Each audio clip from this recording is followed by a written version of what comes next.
আসসালামু আলাইকুম। আপনারা সবাই কেমন আছেন?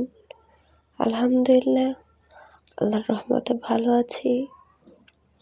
তো আজকে খুব সামান্য কিছু রান্না করব, কিন্তু খুবই মজাদার। আমি ওই যে কেটে মিষ্টি কুমড়া পাওয়া যায়, এরকম 1 পিস কিনে এনেছিলাম। তো অনেকটাই এসেছিল, তখন ভাজি করছিলাম আর সামান্য কিছু রেখে দিয়েছিলাম।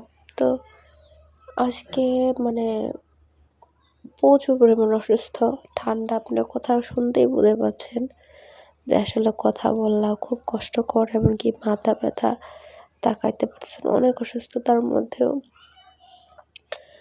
কালকেরও কিছু তরকারি ছিল, তো অল্প কিছু রান্না করব, সেটাই আপনার সাথে শেয়ার করলাম।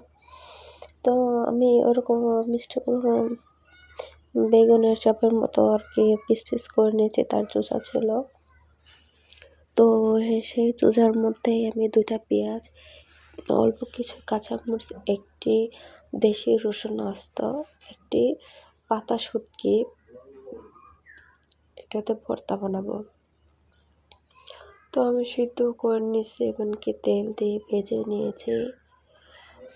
তো যত শর্টকাট আজকে দেখানো যায় সেরকম, তাই আর কি রেখে দিলাম। এখানে অল্প একটু হলুদ, মরিচ, এমনকি লবণ, একটু পানি দিয়ে আমি সম্পূর্ণ মিষ্টি কুমড়া পিসগুলো একটু মাখাই নেব। হ্যাঁ, তো সে একই প্যানে আমি ধুয়ে তেতে দিলাম। আমার পাপেরটাও কালো হয়ে গেছে, সেদিন অনেক বাইরে করে, তাই একটু মনে করেন উঠাইয়া গেছে। আসলে প্রতিদিন ব্যবহার করলে একটু কালো হবেই, যেটা কাজ করবো সেটা তো একটু তার রং দেখাবেই, এই আর কি। তো আমার পাইপেটে দেবে অনেক তেল তালা, মনে কর মাছ ভাজলেও মাছ লেগে যায় না, কাজ করে খুব শান্তি আর কি। কালো হলেও ফালাই দিতে পারতেছি না, কারণ কয়টা খুব প্রচুর রান্না করে বা ভাজা করে শান্তি। তো মিষ্টি কুমড়া ভাজা করতে খুব একটা সময় লাগে না, খুব অল্প সময়তে হয়ে যায়। তো দেখতে পাচ্ছেন এরকম লাল লাল করে আমি ভেজে নেব। মাশাআল্লাহ মিষ্টি ছিল মিষ্টি কুমড়াটা অনেক। তো এই দেখতে পাচ্ছেন অল্প কিছু, একদম সামান্য।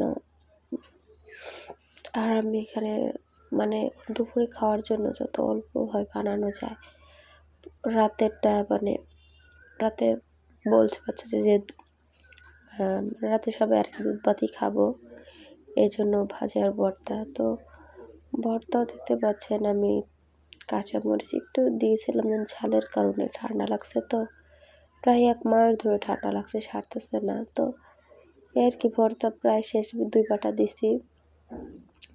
একটা বাটা দিলে ভালো হতো, কিন্তু তাও খারাপ হয় নাই। তো আমি কিছুটা বাটিতে উঠাই নিব, আর কিছু দিয়ে একটু করব, ভাত মাখাবো। পাটে ভাত না খেলে ভালো লাগে না। যে যেখান থেকে আমার ভিডিওটা দেখছেন, আমি আশা করব আপনারা লাইক করবেন, কমেন্টস করবেন, শেয়ার করবেন, আর আমার ফেসবুক পেজে যেয়ে একটি ফলোতে দেবেন সেম নামে। হ্যাঁ, তো দেখতেই পাচ্ছেন আসলে গরম ভাত একদম দেখছেন ধোয়া উঠতেছে এরকম। তো আমি এখন ভাতগুলারে করব, ভালো করে মাখিয়ে দেখছেন, একটা নলা দিয়ে মুখে দিয়ে, তো আমি তো মনে হয় কি বলবো, 1 থাল বিরিয়ানি খেলেও মনে হয় এত মজা লাগতো না। ভর্তা দিয়ে 1 নলা ভাত খেয়ে একদম আমার এত শান্তি লাগছে। তো আমি সবগুলা এইভাবে খেয়ে নেব আর কি। সবাই ভালো থাকবেন, আমার জন্য দোয়া করবেন। আল্লাহ হাফেজ।